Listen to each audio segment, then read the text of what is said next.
Still working on a couple items on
I'd like to call the Butte-Silver Bowl Council of Commissioners regular meeting for Wednesday, May 3rd, 2023 to order. Clerk, can we please have a roll call? 10 present, 2 absent. 10 present, 2 absent. Please note that Commissioner Fortune and Commissioner Shea are excused from tonight's meeting. Commissioner Sorge, could you lead us in the prayer and the pledge? Thank you, Mr. Chief Executive. Fellow Commissioners, Almighty God, we implore you, look upon us and guide us this night as we make decisions which will greatly affect our community of Butte-Silver Bowl. Direct our thoughts, words, and deeds so that we please you and best serve our fellow citizens. Amen.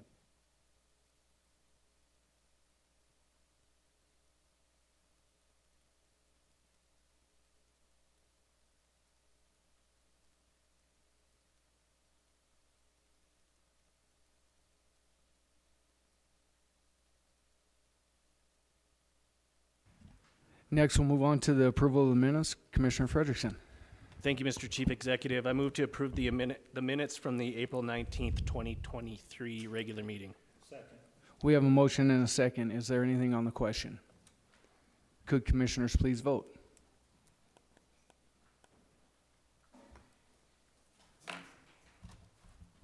And would anyone like to change their vote? Clerk, please record the vote. 10 yea, 0 nay. 10 yea, 0 nay, motion passes. We don't have any items that are not addressed on tonight's agenda, so we'll move on to the Chief Executive's report. I wanted to talk a little bit about last week. We had the Butte Rescue Mission come in and present to us and ask us for some funding, and I just kind of wanted to express my thoughts about that tonight. I believe that that this is something that we should be looking at to find the funding to support this. As we said, the emergency shelter provides us something that we don't have right now, that or wouldn't have, I should say, where it's a low barrier shelter where we have people that when they're in a crisis situation, when they're under the influence, when they have are kind of in need, but not in need of care at the hospital or not to be arrested, that this is a place that we can send them to. So I know that Commissioner Fisher said he had some ideas about something, and I'd like to sit down and we could talk about what that could be with the Butte Rescue Mission. The amount of people that are served, the amount of nights that people stay there, the meals that are served. I think it's important, and it serves a population that I think that we need to do that, because otherwise I think we saw that during the time period where the rescue mission closed and Action Inc. had to open up an emergency shelter for people at that time, and what the cost was to the county at that time. So I look forward to working with commissioners on trying to secure some funding to work to an end to the means here. Also, I saw Ed Bounderup's editorial today, and although I always don't agree with Ed's narrative on certain topics, he said, we used to send people to the poor farm and work things off. He's on track to something, but I don't think we can legally do those things anymore. But I'm working with Judge McCarthy on working a community service program, and I think that's something that we really do need to do to help with the overcrowding that we have at the jail, and also being able to sentence people to when we're working with them. So we're going to be working with those type of things as well. I'll be working with Judge McCarthy, and as we move forward with that, how we're going to look at that. I know that I told you earlier that we were looking at maybe using some of the marijuana funds that we get here locally to try to stand that program. And so we've been doing it, but we haven't been implementing it fully, and I think we need to have a consistent one that we're able to have people that run an effective community service program in our community. So Today I was at the Forest County's conference, and I was able to kind of walk around and see what they're doing in Lewis and Clark County on some of the things that they're working with, and what we're working on at Basin Creek. I see Jim Keenan is in the office today. Him and Tim Leahy tomorrow are going to be doing a presentation to this group at the conference over there, and it's working with the Good Neighbor program. I think that we've become a model. This has become a high priority in Butte-Silver Bowl about the fuels mitigation and the issues that we had there. We've got fast tracked. We got the support of Senator Tester that helped us out, but also we got the partnerships that were needed there. And I've got to applaud Tim Leahy. I got to applaud Jim Keenan and Mark Neary and in their efforts of what we're doing up there at Basin Creek Reservoir to try to mitigate any of the forest fires, because as we were talking about today, it doesn't matter if there's going to be a fire. There's going to be a fire up in Basin Creek Reservoir, but if we don't take care of the fuels that are up there, how bad is that going to impact our community? And so it's important to do this, and you know, like I said, we're fortunate to have the team that we have together here. I'll be back over there tomorrow learning more about the funding sources, grants, and the partnerships that we have going along with that. So it's a great thing for our community.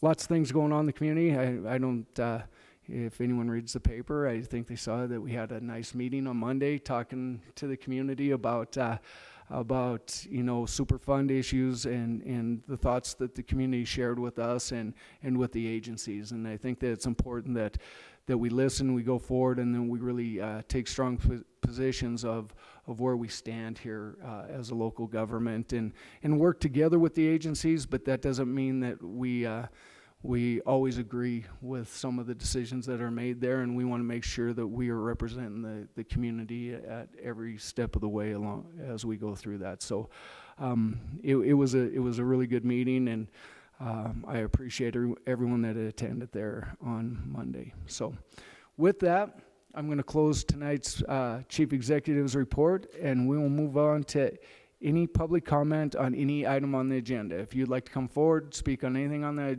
agenda tonight, state your name, your address, and the item that you'll be speaking on. Seeing none, we'll move on to Section 1, bid openings, public hearings, and/or presentations. We'll start with public hearings. We have one here, and it's communication number 2023-172. Karen Malakny, Butte-Silver Bowl Health Officer, requesting Council of Commissioners approval to hold a public hearing on May 3rd, 2023 for the purpose of amending the fiscal year 2022-2023 budget to allow for increased expenditures of an unanticipated revenue resulting from the collection of fees in the immunization program. County Attorney Joyce, do we have proof of publication? Mr. Chief Executive, there is proof of publication. It does appear to be in order. Thank you, County Attorney Joyce. Welcome, Director Malakny. Thank you, Chief Executive Gallagher, members of council. Thank you for time on the agenda this evening. For the record, I'm Karen Malakny, Health Officer for Butte-Silver Bowl. Tonight I'm asking for approval to amend the 2022-23 budget for unanticipated revenue in our immunization program. We exceeded our expectations and hit our mark that we put in the budget last year, and so this is from fees that we've collected and from adding travel vaccines. So it's just to add that revenue back into the budget. Thank you, Director Malakny. Any questions from commissioners? Seeing none, I'll open the public hearing. I'll call for proponents. First call for proponents. Second call for proponents. Third and final call for proponents. Seeing none, we'll move on to opponents. First call for opponents. Second call for opponents. Third and final call for opponents. I'll close the public hearing. Okay, next we'll move on to bid openings. We have one tonight, communication number 2023-217, Mark Neary, Public Works Director, requesting Council Commissioners concurrence to schedule a bid opening for May 3rd, 2023 for sanitary sewer main replacement near Alaska and Holland Streets. County Attorney Joyce, do we have proof of publication? Mr. Chief Executive, it's my understanding that they would like to continue this bid opening until May 17th. Okay. So we were gonna hold this until May 17th, okay? So we don't need to do anything with this, okay? Thank you. Okay, moving on to presentations. We have one tonight, communication number 2023-219, Dylan Pipinich, Butte-Silver Bowl Planning Director, requesting Council Commissioners' permission to schedule a presentation on May 3rd regular meeting agenda to give a presentation to the building code, on the building code program. Director Pipinich. Thank you, Mr. Chief Executive. Council Commissioners, thank you for allowing some time to talk about building codes tonight. I got a brief presentation to kind of just talk about what we've been up to. So the Butte-Silver Bowl Building Codes program, the reason I'm here tonight is, you know, we're trying to be more engaging with the public and trying to, you know, do some education and some understanding. There's some things that have been happening in the recent past that stem from a lot of miscommunication and a lot of things that are going on. So we're trying to get in front of that. You know, we've been having some public meetings, contractor engagement meetings and things. So I just thought I'd take some time and come in front of this body and talk about some of the things that building codes are doing and some of the outcomes of some of that public engagement. Yeah, the building codes and planning just in general, you know, from starting about 2 years ago, we had a lot of retirements in the department. So I'm actually the most tenured person. I've been with Butte-Silver Bowl for about 5 years. So we've been building from the ground up. A lot of these changes started happening before my tenure as director, but we've kind of carried them on. The last 2 years, we've definitely been in reconstruction phase in the planning department. So a couple of the things, you know, what we've been up to for the last 3 years. In 2020, we amended the ordinance, the Chapter 15, the Building Code Ordinance, to adopt the new codes. It happens every couple of years as the state adopt codes, we adopt codes. And there were some things that came to light at that point. You know, with the last director started looking at this stuff, and we needed to kind of look at the building codes program. One thing that some things that were showing was, you know, Butte-Silver Bowl hadn't changed anything in building codes since the adoption of building codes in 1978. We hadn't increased staff. We hadn't changed permit fees since 1982. We haven't changed permitting requirements, submittal requirements, really anything. We had, at that time, one person who was doing all the plan reviews, all the inspections, and all the building official things. And of course, building codes have changed a lot since 1978, and we weren't just moving with them. So kind of what had come to light was, you know, development in Butte over a large stretch there was pretty stagnant, and that had created a stagnant building department. Starting about 2016, 2017, 2018, we started getting a lot more building in Butte, and the deficiencies, not necessarily deficiencies, but some changes were obvious, were becoming obvious. So we started looking at kind of how to adjust the building code program. In 2020, we adopted new codes, and if you remember, we started looking at violations for people that weren't getting permits. At that time, we decided that, you know, we would look at first offenses as a double the permit fee, and then repeat offenders being $500. So that started in 2020. And another thing that started in 2020 was the requirement to have a certified design professional for commercial projects for plan submittals. To my knowledge, we were one of the last ones in the state to do that, and it's actually required by state law that you do have one of those. So we kind of fixed that gap in 2020. We added some staff. We added a plan reviewer. And then, you know, because of COVID, we were forced to start doing electronic submittals, and we've continued that, which has been great. In 2021, we implemented Excella. That's our online permitting system. That's created a lot of efficiencies internally. It's a software that we use internally. It's not really public facing, at least not at this point, but it really allows for interdepartmental communication and different departments to do the reviews and things like that. And then we increase staff again. And in 2021 is also when we had some of the retiring and the staffing changes that I mentioned before. So then in 2022, just recently at the end of the year again, we adopted the new set of codes. One thing, and I've been kind of touching on this, what's most important is, you know, since that 2020 venture, we've really been looking at the department and trying to figure out what we can do to get on par with the rest of the state and be where we need to be from a building codes perspective. So one thing that we've realized with some of our engagement is the details of how building codes works in Montana is really not broadly understood.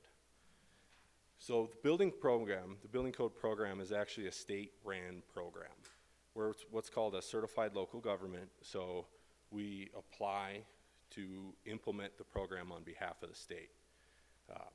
So Title 50, Chapter 60, Part 3, that's in the Montana Code annotated. That lines out how you have to implement your building program. The administrative rules of Montana, those are what adopt the building codes. So the building codes we've adopted, which is, you know, there's 10 books or more now, they're adopted by the state of Montana. And they're amended by the state legislature in the administrative rules. And then local governments that implement these programs just adopt what the state adopts, and you implement what the state adopts. You have some choices as far as appendices, but not much.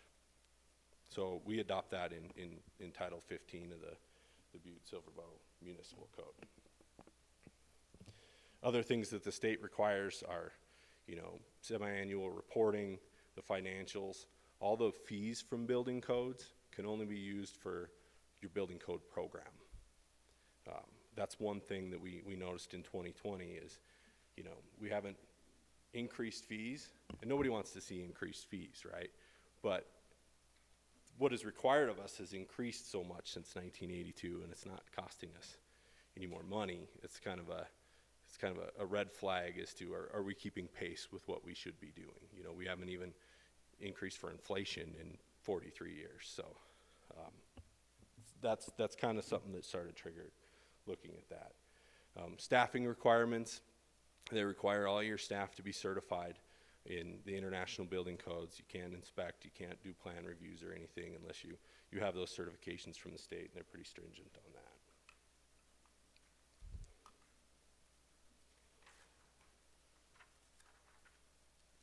There's some, I mentioned some of this, but what's a misnomer that we run into a lot is that people seem to think that these are Butte-Silver codes, or that they're, you know, my department's codes, or my department really has any decision on what's in the code at all.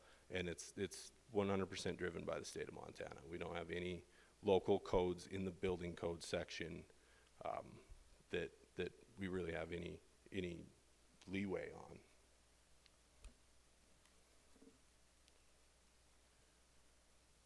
A couple things I want to go through is why building codes are important. That's another thing that we've noticed is it's difficult to get buy-in from the community on building codes.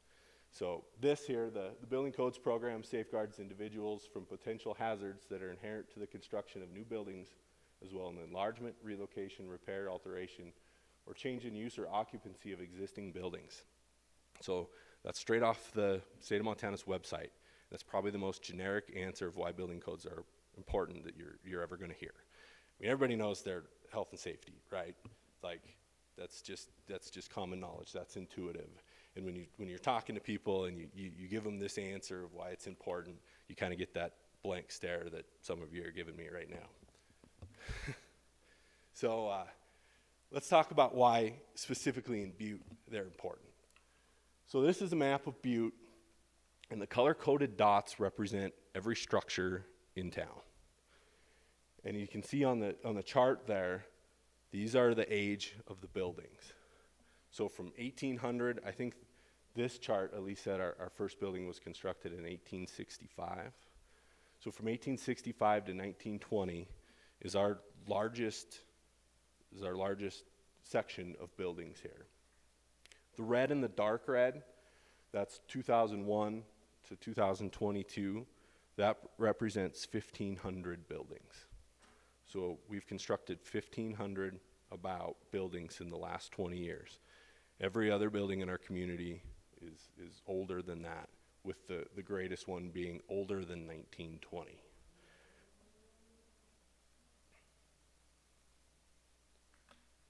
I don't know why Butte comes up really small on there, but the top one is Butte, and here's a couple other jurisdictions, and you can see how that graph is significantly different. And the rest of Montana looks like almost like those bottom two. It's a nice bell-shaped curve, with the majority being in the 60s to 2000 and kind of balanced on both sides, right? Butte's not like that.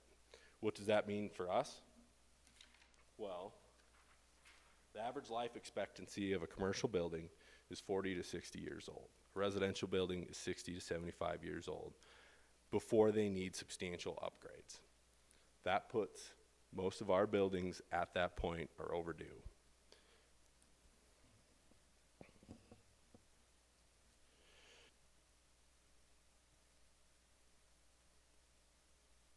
So, we're going to be seeing a lot of remodeling, and we got to think of the investments in these buildings. They're not just an economic investment. They're not just an economic boom. They're an investment in our community, and we need to make sure that they're sustainable. So when you think of the code, we need to think of that's the minimum required code that we should be holding to.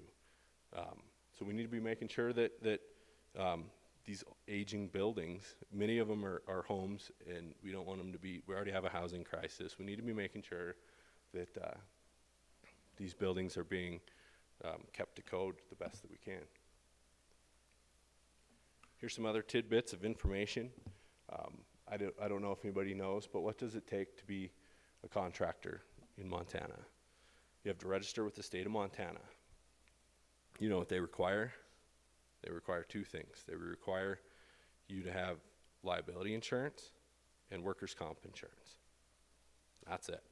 You don't have to have any proof of any trade skill, any knowledge of construction, other than if you're going to be a plumber or some kind of a union apprenticeship like that. As far as a general contractor goes, as long as you have those two insurances, you can go. And one thing that we've noticed in Butte-Silver Bow, you need a Butte-Silver Bow business license, and we've issued 228 new contractor licenses since October of 2020. 2.5 years, there's 228 new construction businesses in Butte. I thought that was a pretty overwhelming number. And with that, that's a good thing, right? That means things are happening in Butte. But with that, we've seen a very large increase of calls of, my contractor did this. Is this to code? None of it was permitted. There's been a lot of issues from a code enforcement standpoint with that boom in construction.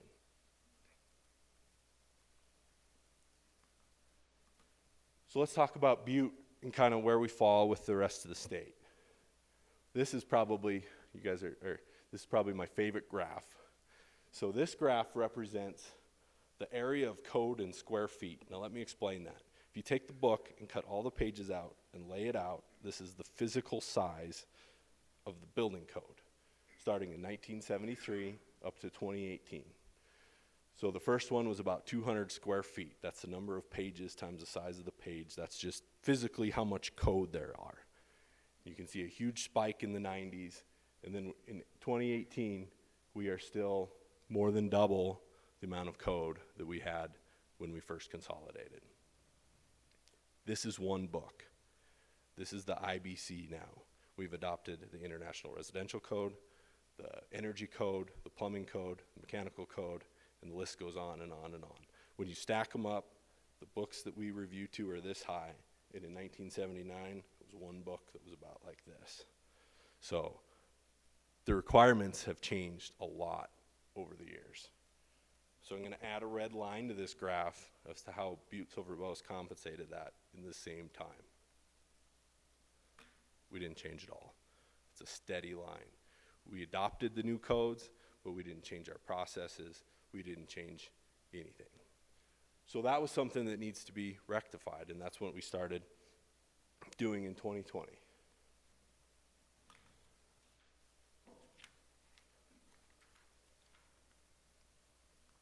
So here's some other stats from Butte.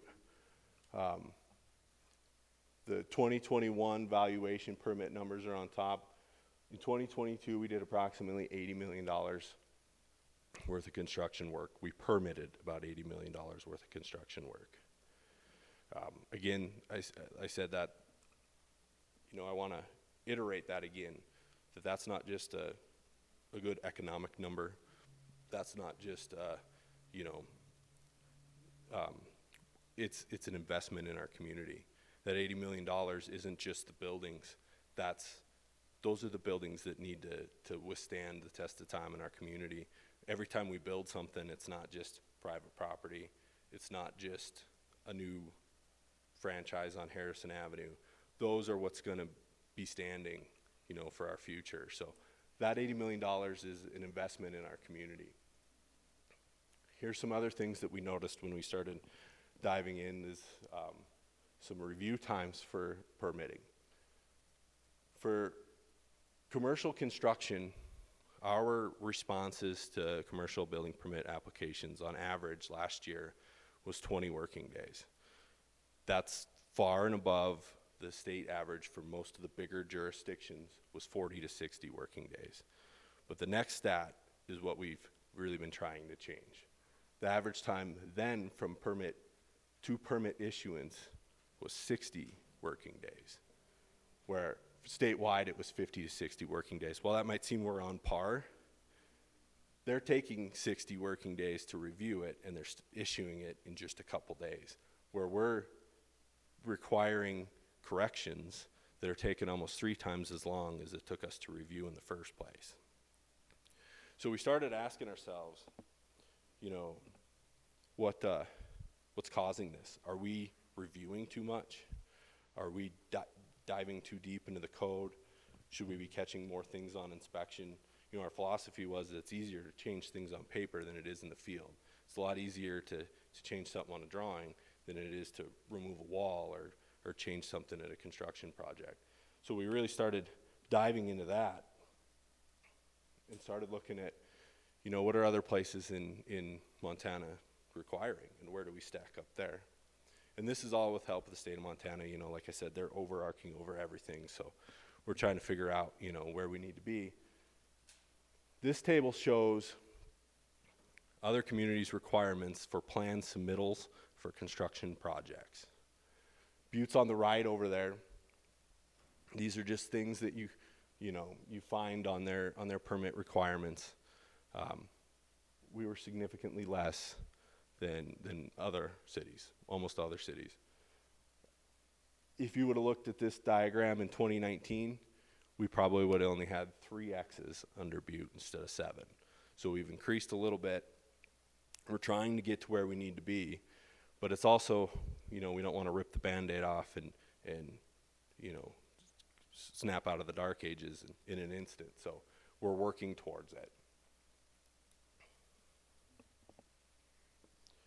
So our next idea to tackle that 60-day permitting time is we need to start doing some public engagement and getting people on board.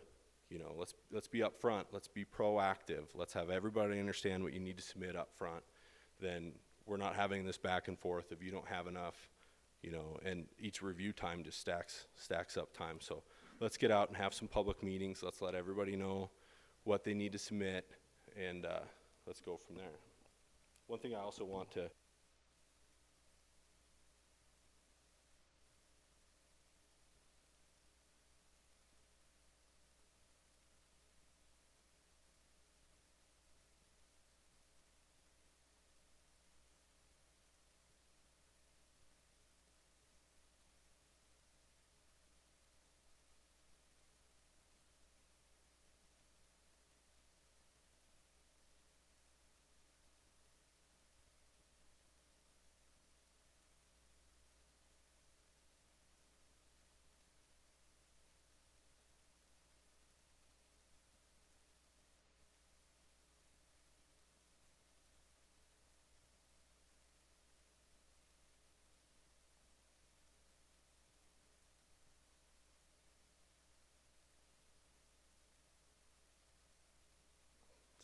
Thank you. So we want to start being a more active member of the community, more public facing. We don't want to just be the department that's up on the hill that nobody talks to, that just makes you do all this stuff, right? We want people to understand what's going on and just have that engagement. So that was goal number one of this. You know, we want to educate people with where we need to be and tell them why we need to be there, because people don't respond well to regulation if they don't understand why. At least they might not agree with you still, but if you at least give them a reason, they tend to respond.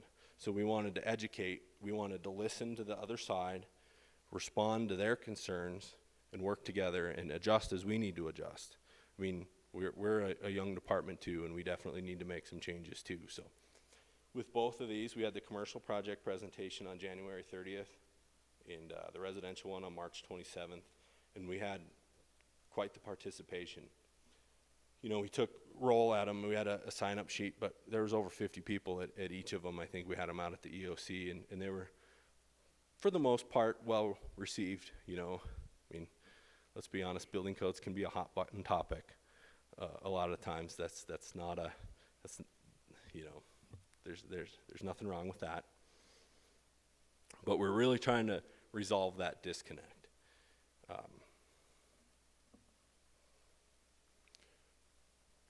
So here's some of the outcomes. Number one, and we've been implementing this for a few years, since about 2018, but we have pre-application meetings with developers that have been a huge success, and we wanted to promote that more, especially for the larger projects. You know, a lot of the developers come in and you have a pre-manufactured metal building, or, you know, the building itself is, a lot of these buildings are pretty well worked out in a bunch of other places, but what hangs up that review time is the local requirements. Where's our water and sewer? Where are fire hydrants? What do you need for zoning for parking and things like that?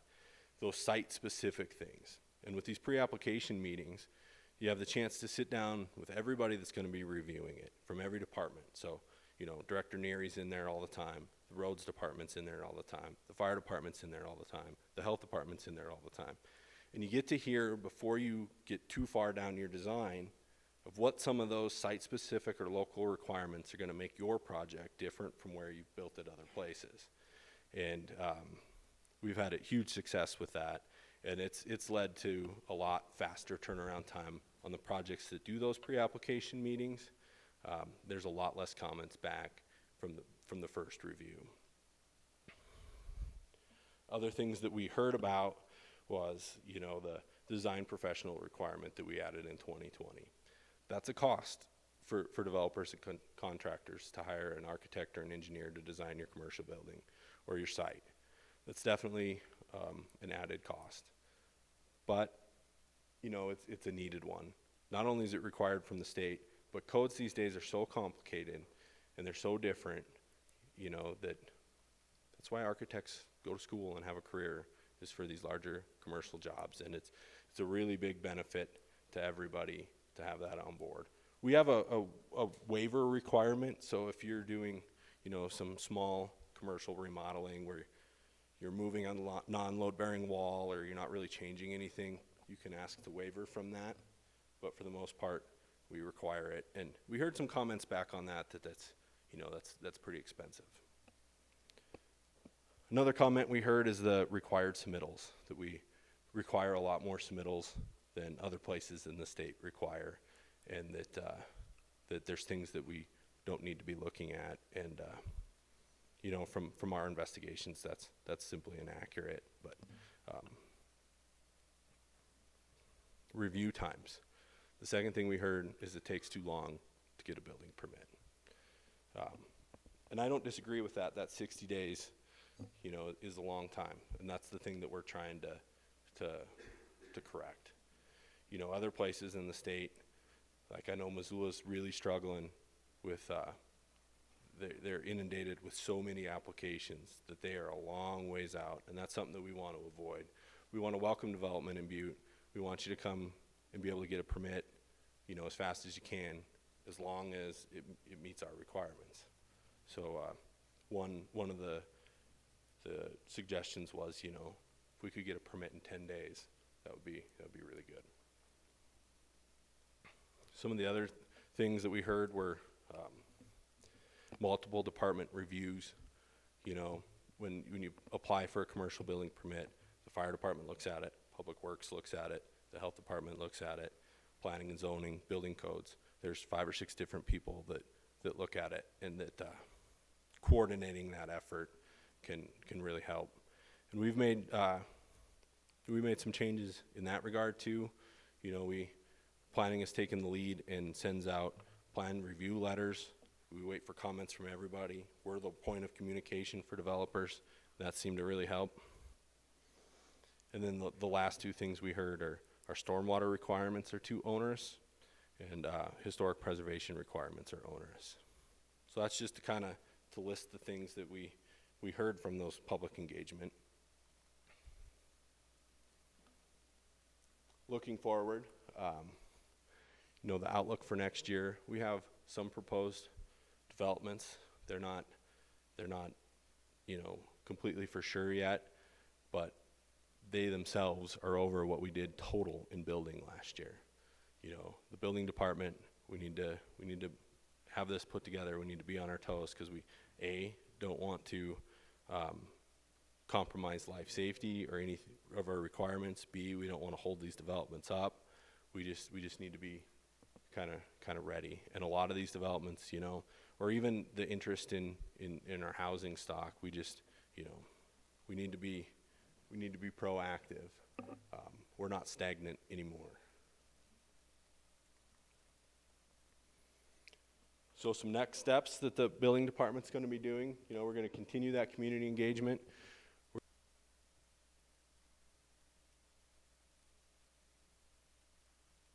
I don't know how I keep doing that.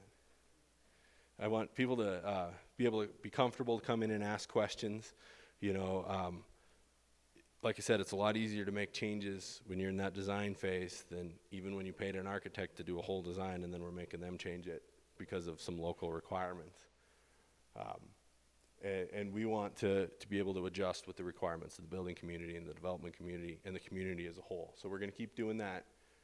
Code enforcement, that's one thing that I think we've heard across the board in all areas that Butte-Silver can improve on. We're definitely improving on code enforcement. You know, we're making sure people are getting permits. We're working with them that first time that they don't get a permit. The second time is maybe not so understanding. You know, we want to be making sure that people are getting permits and that we're looking at the work that's being done in our community. And here's the biggest thing that I think is coming out of it is we're looking at contracting for third-party reviews for commercial permitting. And that will actually solve most, if not all, of the comments that we got out of the community engagement. We've spoken with several companies that do that third-party reviewing. They do it all over the state of Montana. They've looked at our codes. They've looked at what we require. They've confirmed of what I've shown you tonight is that, you know, we're not at that industry standard for requirements for building permitting. We're getting closer, but we're not there. But they have a lot of resources, you know, a lot more than my 4 building code staff. And with a good application, they can turn around those building permit applications in 10 days. So it guarantees that we're not doing anything different than any other community's doing. We're getting to where we need to be to hold to that industry standard. We're doing it faster. And we're just talking about the commercial building permitting. So our staff would still be reviewing all of the residential. Right now, you're required by the state to turn residential permits around in 10 days. We're pushing that limit. You know, you might, if we do this, you might be able to get a garage permit in a day or 2 and provide that customer service to our residents that are here. So that's seeming like a win-win. You know, we're going to go out for a request for qualifications, get some costs, and figure out, you know, if that's doable. But we do charge a plan check fee, and we have some money to be able to do that. So it would, it's a better option right now than increasing staff.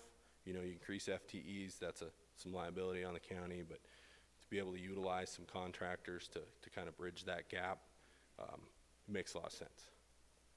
So I kind of threw a lot at you guys, but feel free to fire away some questions, and let me know what you think.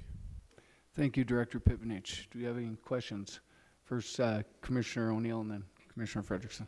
Thank you, Chief. Thanks, Dylan, for the presentation. One of the questions I have, if you could, on the third-party review, obviously you have to reach out for the cost, but would that be an added cost to the developer on top of, I guess it's another extra added cost? Would it be could you choose to do that if you're doing a commercial development, if you want it quicker? Would that be the option? Hey, it's going to cost this much more to get it quicker with the third-party review, or would you have the option to wait? Does that make sense? Commissioner O'Neill, Director Pipinich. Thank you, Mr. Chief Executive, Commissioner O'Neill. Yeah, we've considered that option. So how the building permit fees work is there's a building permit fee, and a percentage of that is called what's called the plan check fee. And that's what pays the plan reviewer staff time to review that. That plan check fee, instead of going to our department, would just pay for the third-party review. Until we get some costs back, we don't know what those are going to be equal, considering we haven't raised our fees for permitting since 1982. My guess is that we're going to be a little bit shy, but it would be a good use of funds. And if you ask a contractor, it's unfortunate that Commissioner Fortune's not here, but getting a permit 10 days faster is probably worth thousands of dollars to a contractor. Thank you, Director Pipinich. Commissioner Frederickson and then Commissioner O'Neill. Thank you, Chief Executive Gallagher. Commissioner Anderson. Commissioner O'Neill more or less asked the same question, so thanks for that answer. I just want to say thanks for the presentation, and it sounds like you have your work cut out for you, and you're making strides, and so just thanks for presenting, and really interesting. So, good job. Thank you, Commissioner Frederickson. Commissioner Anderson. Thank you very much, Chief Executive. Thank you very much, Mr. Pipinich, for being here tonight. I have about 3 or 4 questions and maybe another 1 or 2 depending on the answers you give me. So bear with me. I'm trying to learn a little bit more about this. The presentation was very informative, but like I said, I do have some questions. One of the issues that I have, there's an awful lot of work being done in the community, and I see an awful lot of the contractors, and you mentioned what the state requires for a contractor is just the insurance, state comp and liability. And I was wondering if there was anything that we can add to that. I know we do require them to have a business license, but is there any other things that we can add to that legally, because that's what the state set the bar at? And when they do apply for a license, their Butte-Silver business license, are we checking to make sure that their insurances are in place for those? Commissioner Anderson, Director Pipinich. Thank you, Mr. Chief Executive, Commissioner Anderson. Your first question is a good question. I'm not sure. I'll have to look into that. I can see what other places do. I don't know. But that's an interesting question and definitely something to look into. For the second question, as far as the Butte-Silver business license goes, is no. Matter of fact, most of them are a $35 fee, depending on the amount of employees that you have. All we do is check to make sure that they're in the right zoning designation. So we're not checking to make sure that they have the state comp or the liability insurance? And is that something, this might be more of a question for County Attorney Joyce, but is that something when we're dealing with somebody who's a licensed professional, quote unquote, when I see 280 people, I don't know, when I see a lot of these fly-by-night people, and when I read this, when I get calls from constituents when they're getting bilked by some of these contractors and people coming in, I just wonder what recourse the people have. And I see Mike Smith scribbling real fast over there, but it's something that I really want to let the people to know, that a lot of these contractors, it seems to me, you know, anybody with $35 can become a contractor overnight. Commissioner Anderson, Director Pipinich. Thank you, Mr. Chief Executive, Commissioner Anderson. Yeah, was kind of the point of me putting that on the slideshow, is to kind of, make you aware of that and make everybody aware of that. As far as us requiring on a local business license, contractors are required to get the state business license. That's not an option. They're required to do that. So we don't personally check to make sure that they're getting that, but I would imagine that state enforcement does that. One thing I did want to read, this is right off the registered contractor section in the state of Montana's website. It talks about the benefits and checking to make sure contractors are registered and things like that. And one of the benefits they said is credibility. And it says on the website, those who complete the paperwork and pay attention to the law may also be more likely to care about the quality of their work. So that was one of the benefits of their advertising for people to check if their contractor's registered. And that made me a little nervous too. It says they're more likely to care about the quality of their work. I guess we have to take that for what it's worth. Yes, and follow up if I could. Okay, follow up, Commissioner Anderson. Then the next one kind of goes into the fine process. It seems like there's different people who would need to get the permits and file for the permit. Who is the onus on for that? Is it the developer? Is it the homeowner? Or is it the construction company who's doing the work? I know that you were talking about, the first one is double the fine for the permit. Say the permit's $500, then you charge them $1,000 for the fine. I imagine $500 fine and $500 for the permit. And then after a second or third offense, they lose their privileges to apply for a permit for something that was in judiciary with parklets and pedlets. Is that the same with the buildings, where they'd lose their ability to do that? And who would lose their ability to do that? Is it the contractor or the homeowner / developers in this case? Or is it all the above? Commissioner Anderson, Director Pipinich. Mr. Chief Executive, Commissioner Anderson. Okay, so first I wanted to address one more thing on your previous question, is the way that the process is set up to ensure quality of work, instead of licensing of contractors, like I said, you just need that insurance, is the permitting system. I mean, that's what it's for, right? Mm-hmm. So to combat these fly-by-night contractors, we need to be making sure that they're getting permits. We need to be red-tagging people that don't get permits, and then we need to be inspecting the work. So my department's view has been, instead of, vetting qualifications, it's just looking at the work itself. So we estimate that from a residential remodel standpoint for sure, but maybe even a commercial remodel standpoint, there's a lot of unpermitted work going out there, and we're doing the best that we can to take that on. As far as the penalties go, the first offense, like I said, is double the permit fee. Your example of $500, most permit fees, I think a complete house is $500.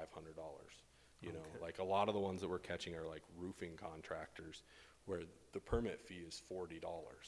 So double 40, $80, is what we're getting out of that. The second one is double the permit fee plus $500. So for that same roofing permit, $580 hits a little bit harder than that extra $40. We do not have a requirement for repeat offenders that you can't apply for permits. And the reason that we don't have that is we would think that they would just be doing work anyway. And we want them to be able to, we want to inspect the work, basically. We want them to get permits. We want to be able to look at the work that's being done. As far as the responsible party, building code reads that owner and contractor are equally responsible. We tend it's the contractor that's usually applying for permits and has to pay that fine. My guess is they probably pass that cost on to the homeowner. Sometimes if you can't find the contractor, or the contractor is the homeowner or something like that, we go that route. Thank you. Thank you, Director Pipinich. Commissioner Sorge. Thank you, Mr. Chief Executive. Dylan, thank you for being here tonight. It's really informative. I think it's always good when you can come in to educate us. I know for myself, I need a lot of education. So my question is, you said you're talking, as far as the public input and public feedback, you talked about some of the feedback you got was the historic preservation and also stormwater were probably too strict, as far as some of the local. I can understand the historic preservation, Butte-Silver Bow takes their historic preservation pretty strict. But why would people be saying stormwater why would they be complaining about the stormwater regs? Are these people from out of town? Or are these, because it was in the DEQ or somebody would be mandating? Commissioner Sorge, Director Pipinich. Chief Executive Gallagher, Commissioner Sorge. So the complaint was that it's in the stormwater ordinance that you have to have a stormwater permit in hand before you can issue any other permits, So the Public Works Department manages our stormwater program. They have third-party reviewers too. They rotate through some local engineering firms that review that. And their review times are 20 working days, similar to ours. That's in their statute. We're unique compared to other places because we're what's called an MS4. That means that our stormwater is not treated before it goes to the creek. So we have actually some more stringent requirements than the DEQ does. But the complaint at that time was, let us work on it while we're building the building thing. Trust us, we'll get the stormwater done. But we'll get to the same point at the end. Don't make them, and we do review them concurrent, but we won't issue a building permit until your stormwater's figured out, because in some places, maybe it doesn't get figured out. Great. Thank you, Dylan. Commissioner Reardon. Thank you, Chief Executive Gallagher. I want to really thank you for taking this out of the 70s and progressing so far as you have. I know it wasn't an easy battle, and I think you got a great staff that are hard workers. I just have a question, and I think it's hit at basically the committee meetings and all that stuff regarding, obviously everything is about revenue, right? And I think we've talked about it before and all that. And I'm still, I guess, stringent. Everybody around this table is known about the fees for the utility hookups in these subdivisions. It's a great revenue maker. It's happening all over Montana and all that, and would help, basically the planning department and all that. And in talking, I think the last time we visited about it was about 3 or 4 months ago. And I was wondering if you could fill us in on the progress of this situation that would greatly enhance the revenue of Butte-Silver Bow. Thank you. Thank you, Commissioner Reardon. Director Pipinich. Thank you, Mr. Chief Executive, Commissioner Reardon. I'll try to summarize a little bit here. So there's a lot of things that are going on, and one thing we haven't really been touched because it gained a lot of traction at the legislative session is impact fees. Butte-Silver Bow does not charge impact fees. So an impact fee is basically a fee that you charge a developer for their contribution to your municipal systems, so that if you need to extend municipal systems to create more development, that you have that pot of money to do it, right? Like, what you don't want to happen is you let everybody connect to your metro sewer plant until your metro sewer plant's full, and then you tell the next guy, you got to build us a new plant. I mean, that's obviously an extreme example, but that's kind of what the intent of impact fees are. A lot of places charge impact fees. We don't. That's been kind of a marketing tool in the past to tell developers, you can connect to our system, we have all this capacity, you don't need to pay us to do that. And it's also kind of a indicative of, we have infrastructure that was built for 100,000 people and we have 35,000 people, we got some room. That's not always the case in every area. Traffic lights could be impact fees, things like that. So we haven't gone down that path because of some bills at the legislative session. We're going to restrict that. I don't know where that ended up, but operating an impact fee program is quite a bit of work on the local government to do the accounting process and to keep that up to speed. As far as connection fees go, I think what you're referring to is like when you physically tap into our system for water or sewer. You know, for instance, our sewer tap fee is $10. You know, we go out there and you build a new house and your sanitary service line goes to the main. We charge you $10 to hook it up. That's another thing that hasn't changed since the 70s. We are way low on that aspect as well, but we haven't really moved towards solving that problem yet either. Thank you, Director Pipinich. Is that, we good? Commissioner Fisher. Thank you, Chief Executive Gallagher. Dylan, thank you. Great presentation, very informative, very educational. It really brings out the oversight the state has on your department. And one of the things that's just a comment, and I know you have no control over, is it just would drive me crazy to think you could get a contractor's license without being bonded. And I mean, I don't know where the state's failing us on this, but I mean, if you can get a contractor's license without any bonding, I don't know of any business you can go into where you're serving the public where you're not getting bonded. And I know you have no control of that, but thank you for the presentation, and hopefully we can get that fixed in the future. Thank you. Thank you, Commissioner Fisher. I know that's one of the things, and I'll go right to you. One of the things that I think that we need to really educate the public to request that their contractor be bonded and insured, because that's I guess an education piece that maybe we can put out there for it. Commissioner Callahan. Thank Sorry. you, Chief Executive Gallagher. Dylan, I just got a question. I'm not sure if you were here the night about a month ago when a bunch of the trades were up here and they were rallying against one of the scams that some of these contractors are coming in and doing, where they hire their employees as a subcontractor. That way they don't have to worry about the workman's comp and the state tax and all the liability that goes with it. Is there any kind of safeguard? I see we got a couple gentlemen from the Carpenters Union that were part of that rally, and they're trying to make everybody aware of what's going on, which, you know, until somebody wakes us up to it, we don't know what to watch out for. But they're going through the state. They went to the legislature. They're making it, you know, because we had a big run on right to work state. Do we have anything in our codes to, how do you catch this guy if he's having everybody as a subcontractor?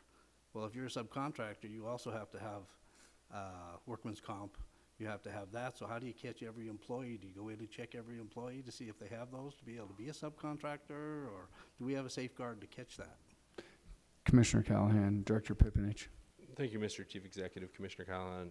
No, locally we don't have any safeguards for that, and you know the unions lobbying at the state level is probably where they need to be doing that, so that it's statewide. Yeah, plumbers obviously need to be licensed and they go through the apprenticeship and everything, and you can't get a plumber's license without doing that, and the same with electricians. But as far as general contractors and stuff like that go, it's you know, fairly unregulated. But all that would need to happen at the state level. Okay, thank you. Thank you, Director Pipinich. Any other questions? Commissioner O'Neill. Thank you, Chief Executive. Dylan, just one more question on the pre-application meetings. 2 questions you can answer at the same time. Is this something you guys just kind of started? And then how long, I guess, how long have you been doing them? And then how often do you have them? I imagine it's just case by case on a certain big project. Just wanted to, thank you. Commissioner O'Neill, Director Pipinich. Thank you, Mr. Chief Executive. Commissioner O'Neill. I started doing it when I came on to Butte-Silver in 2018. First, we started doing bi-weekly internal construction project meetings so we could keep all the departments, you know, apprised of what's going on as far as building and construction goes, because really every department has a hand in this. It's not just planning and building codes.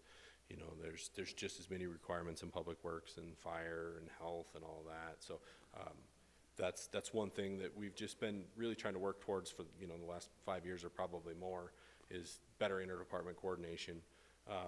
And then the pre-application meeting, it just kind of came intuitive. You know, people would send planning a list of questions, and we could answer 2 of them, and 2 of them were for public works. So we're just like, let's all sit together in a room, and you know, you can ask the public works director, and you can ask the fire marshal, and you can ask any questions that you want. Sometimes we have multiple for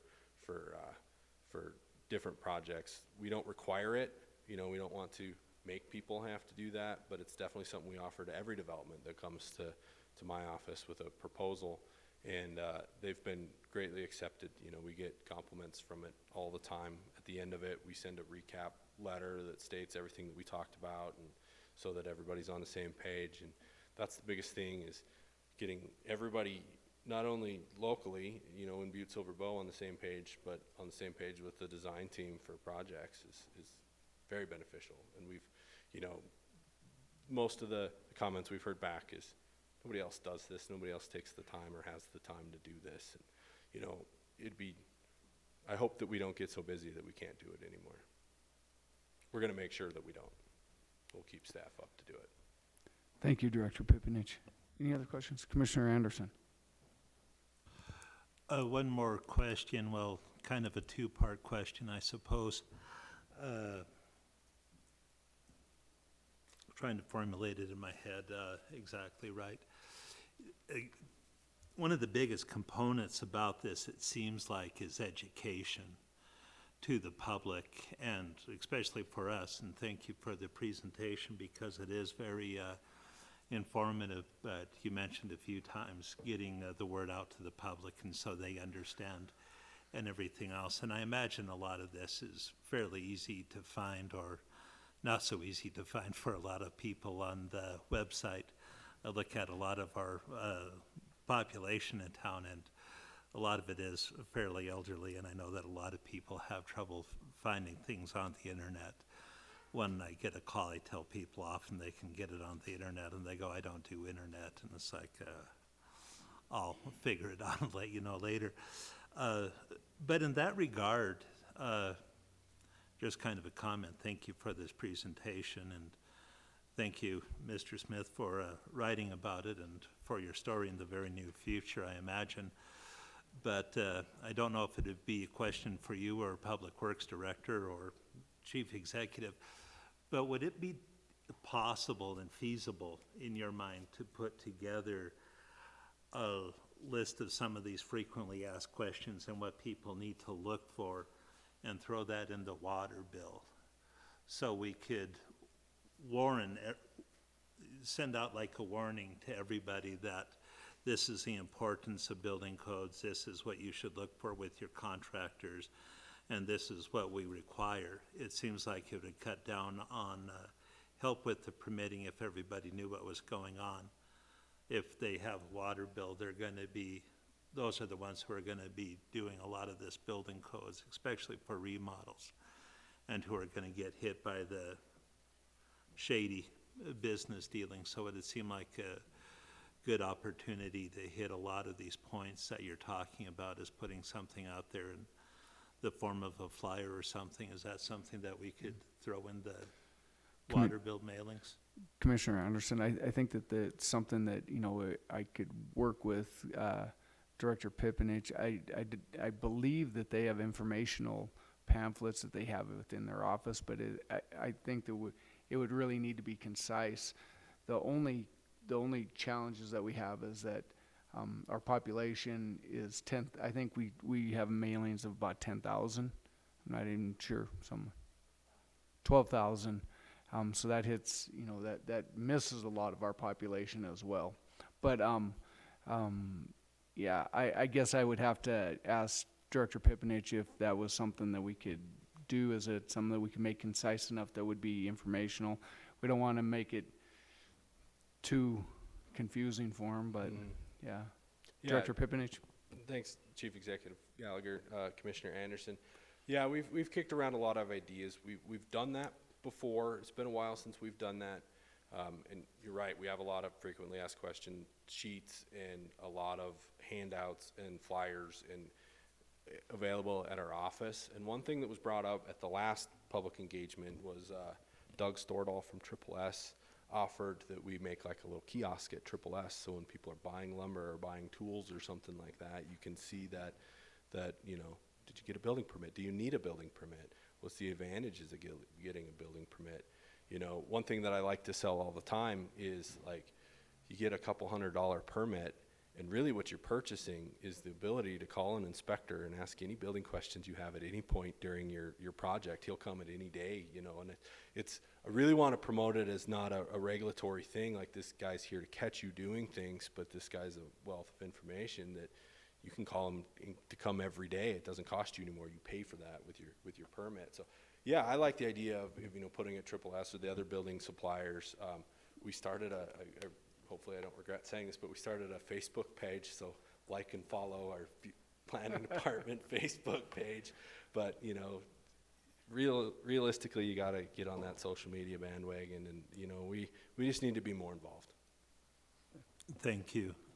And just a quick follow-up, something like what you're talking about with Stewardall and Triple S is exactly the type of thing, you know, this is building insurance and pointing out those information and putting that out in a flyer or something to the community, and even hitting a third of the community at 12,000 would be very beneficial.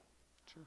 To, you know, you're probably hitting over half with the third mailings because of all the married couples and kids, but I think it'd be a great opportunity to reach everybody and just to make sure that they're in compliance with it. So thank you for your time. Thank you, Commissioner Anderson. Thank you, Director Pipinich. Great presentation. Well received. All right. Moving on to tonight's consent agenda.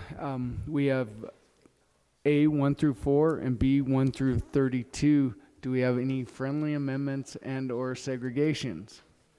Commissioner Frederickson. Thank you, Chief Executive Gallagher.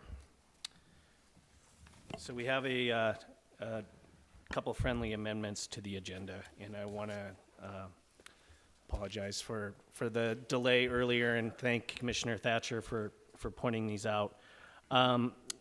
So communication 16 communication number 2023-237, that the links on the and the attachments are correct, but the actual wording within the communication was wrong. So we're going to make a friendly amendment, and I'm going to read what the text should have been. And this comes from Director Mark Neary. It says, on March 15th, there was a bid opening held for garage doors and openers for the Road Division storage facility. The Public Works Department received one responsive bid from Alpha Overhead Door, Inc.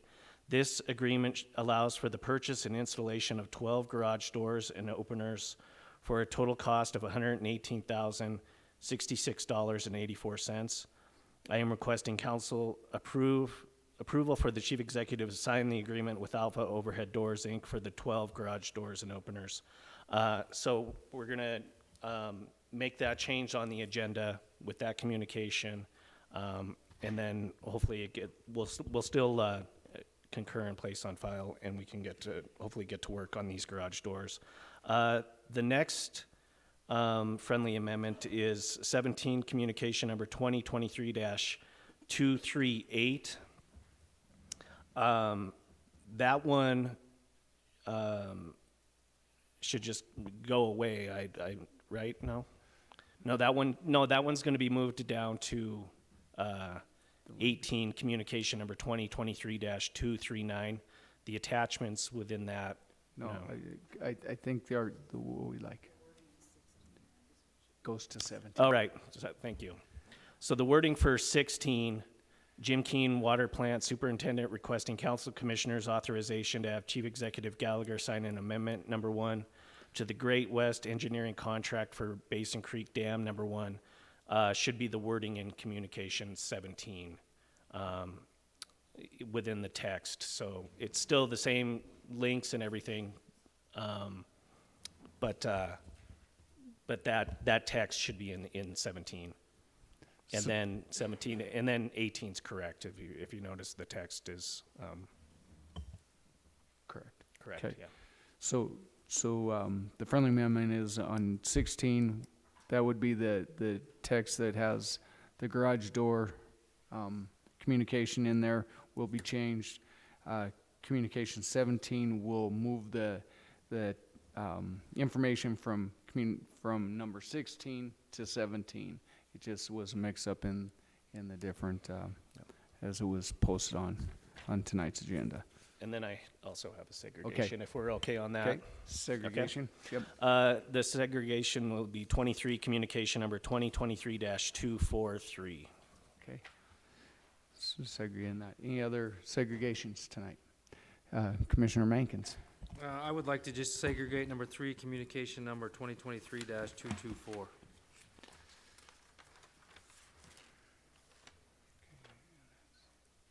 That is item number 3, communication number 2023-224. Any other segregations? Seeing none. Commissioner Frederickson. Thank you, Mr. Chief Executive. I move to approve Section 2 of the consent agenda, A 1 through 4 and B 1 through 32, with the friendly amendments that we discussed earlier, with the exceptions of 3, communication number 2023-224, and 22, communication 2023-243. Oh, we have a motion and a second. Anything on the question, Commissioner Thatcher? Thank you, Chief Executive Gallagher. I guess I thought that communication number 2023-243 was communication number 23, not 22. And so Commissioner Frederickson included number 22 within the or within his segregations, sorry. but I thought he included. Yeah, Correct. thank you, Commissioner thank you, Thatcher. Should have been Commissioner. 23. So we are segregating item number 23, communication number 2023-244. Thank you. 243? Yes. So we're going to 22. No, 23 is on mine is 244. Okay.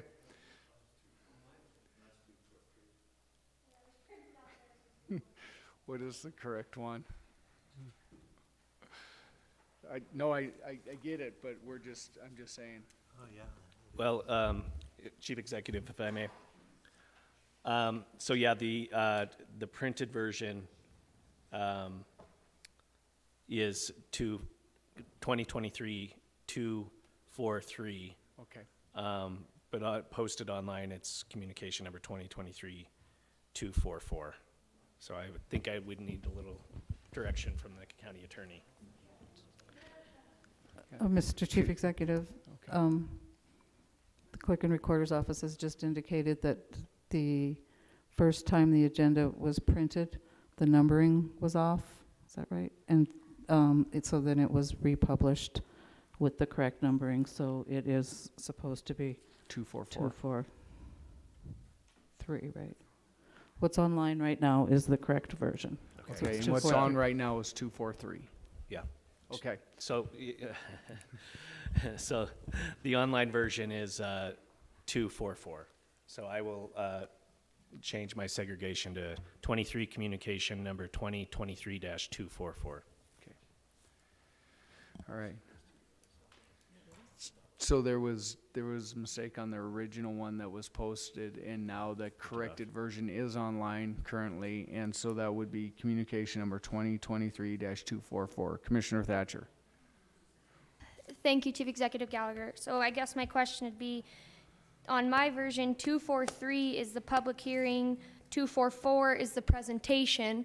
So they're two separate things is what I'm seeing here. So could you maybe provide some clarification? Commissioner Thatcher, and so Kristen can, so Ms. Rosa, could you please?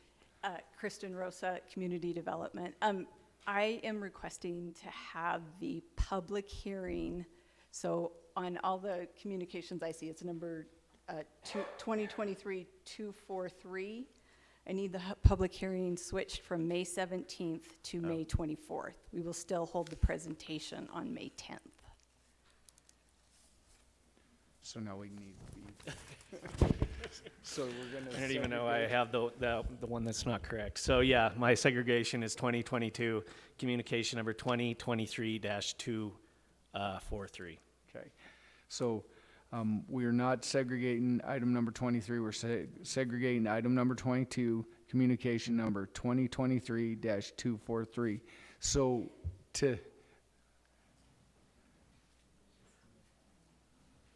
I'm looking at the online one right now.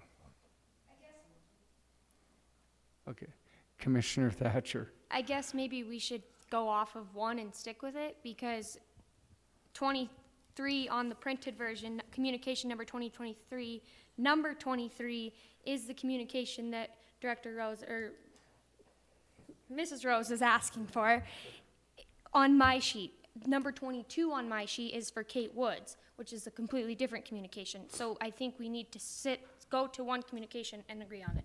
Thank you. Yeah, Commissioner Thatcher, I think that the updated one, I think that you've got an outdated one that you're looking at. Am I correct? So the communication number 22 is Kristen Rosen, Economic Development Director, requesting Council Commissioners' approval to hold a public hearing on May 17th. Is that the one that we're talking about? Yeah. Currently? It is. Yes, and so I think so the numbering of the one that you had gotten, no, you're fine. It you're was all good. confusing. We had some corrections that needed to be made, and so we want to make sure that we are correct in what we're doing here. So, so what we're segregating is item number 22, communication number 2023-243. That's the correct one that we're going to do, and it's just based on that things got updated and corrected after the fact, and so I think we're good, but do we need to amend our motion? Because the original motion. I haven't made an emotion yet. Well, there was a motion and a second, and then Commissioner Thatcher I got you. asked. So now we need to amend the ones that we segregated. We can start this over. I'll amend my motion. I move to approve section 2 of the consent agenda 1 through 4 and B 1 through 32 with the exception of 3. 22. Communication number 2023-224 and 22 communication number communication 2023-243. We have a motion and a second to approve tonight's consent agenda. Is there anything else on the question? Commissioner Anderson. And I just want to make sure that motion does include the friendly amendments that we did make to 6 Yeah. and 7. Yeah. With the friendly amendments? Yes, with the friendly amendments. Yes, okay, all right. So we have a motion and a second. Anything else on the question? Could commissioners please vote?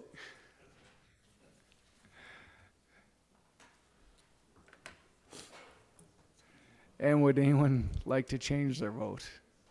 Clerk, please record the vote.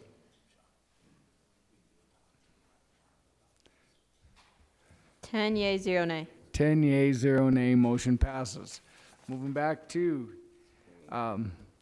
item number 3, communication number 2023-224, Cindy Winston, Community Enrichment Coordinator, requesting Council of Commissioners authorization to have Chief Executive Gallagher sign a professional services agreement between Butte-Silver and CCCS Incorporated for management and physical site of the Alley Rally program. Commissioner Mankins. Thank you, Chief Executive Gallagher, and I just wanted to just say a quick word that thank you with your leadership and with the partnership with CCS and Mike Thatcher and whoever else with Cindy Winston, Ed Randall, whoever else with Community Enrichment to get this program going again. I know the community is excited to have the Alley Rally back again. Just a few questions with it. Dates and times. Do you know at this time when it will be opening and what will be the times and dates? Do we have that? I don't have that in front of me, but I think Director Gleason may have that for us to give us that answer. Director Gleason. Chief Executive Gallagher, Commissioner Mankins, it's in the scope of work, and it lists that the Dates and times are Tuesday through Sunday, starting at 10 a.m. and close at 6 p.m. The alley rally is closed on Mondays.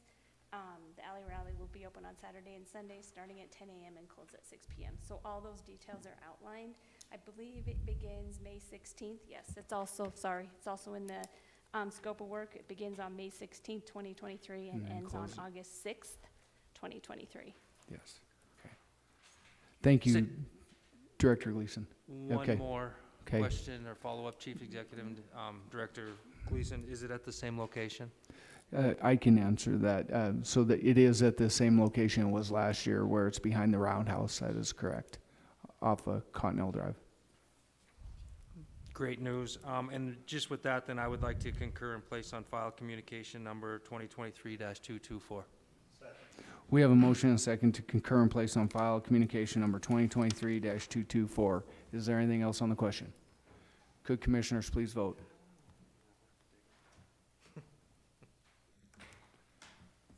And would anyone like to change their vote? Clerk, please record the vote. 10 yea, 0 nay. 10 yea, 0 nay, motion passes. Moving to item number 22, communication number 2023-243, Kristen Rosa, Economic Development Director, requesting Council Commissioners approval to hold a public hearing on May 17, 2023 to hear public comment about the proposed tax abatement under Montana Code annotated 15-24-1502, a 75% tax abatement for a newly expanding industry. Commissioner Frederickson. Thank you, Chief Executive Gallagher, and I just want to apologize for all the confusion on this. We'll work to make sure that this doesn't happen again. But as Director Rosa alluded to earlier, we need to put this, to make this May 24th instead of May 17th, because we weren't able to get the notification for the public hearing into the newspaper.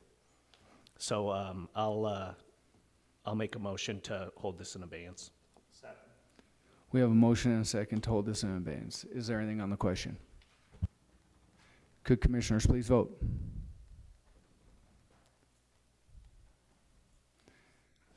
And would anyone like to change their vote? Clerk, please record the vote. 10 yea, 0 nay. 10 yea, 0 nay, motion passes. Moving on to section 3, ordinances and or resolutions introduced to judiciary. We have 3. Please note those. And moving on to section 4, ordinances and resolutions for final reading. We have 1, Council Bill number 2023-02, ordinance number 2023-02. Clerk, please read the caption.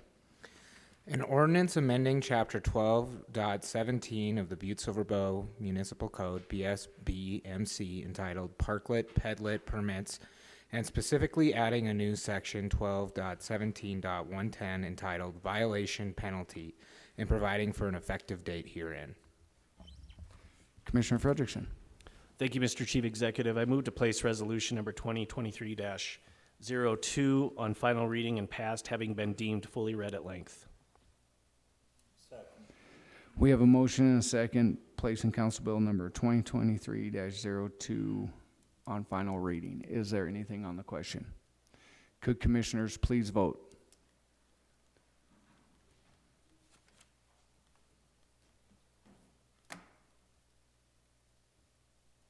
And would anyone like to change their vote? Clerk, please record the vote. 9 yea, 1 nay. 9 yea, 1 nay, motion passes. So moving on to calendar and other meetings and events. Please note all of the dates of the meetings. And next we'll move on to any public comment on any matter not on the agenda tonight. If you have any item not on the agenda tonight that you want to speak on, please come forward. Seeing none, I will take a motion to adjourn. All in favor, signal by aye. Opposed? We are adjourned.